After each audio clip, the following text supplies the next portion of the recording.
Assalamu алейкум, YouTube көрүүчүлөр, достор. Сатуда мына ушул тору кашка тай чыгат, достор. 1 жаш тай, жаныбар. Тоолук кашка зор, достор, дөңпешин экен. Кулактын чоңдуктарын карагыла.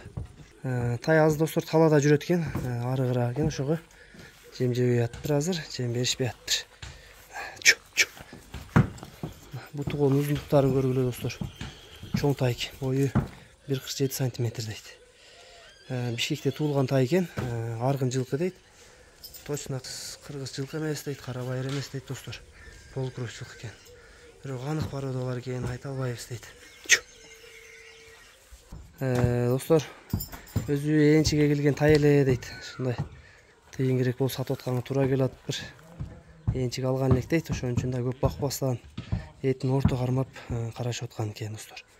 Аркаңкы бир бутак жеп ичкенине ден соолугуна буйруза жооп экен, достор. Кулактын чоңдуктарын карагыла. Баштын формалары өтө жакшы экен. Көкүрөк, туяк буттар бардыгы таза, достор. Аркаңкы буттарын да көргүлө, мына таптаза. Төрт бут тең. Баазы дагы, достор, 115 миң жөндү кылып айтам деди. Ушу 115 миң коюлду.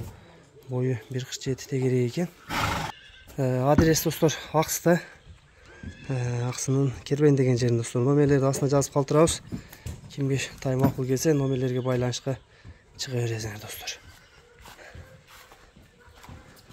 Бир аз кемин да кылып берем дейт, доставкалар буйруза болот экен.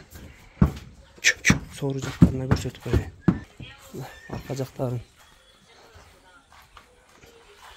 Баазы айтылды, достор, адрестер айтылды. Тай кимге жаккан болсо номерлерге байланышка чыга бересиңер, достор.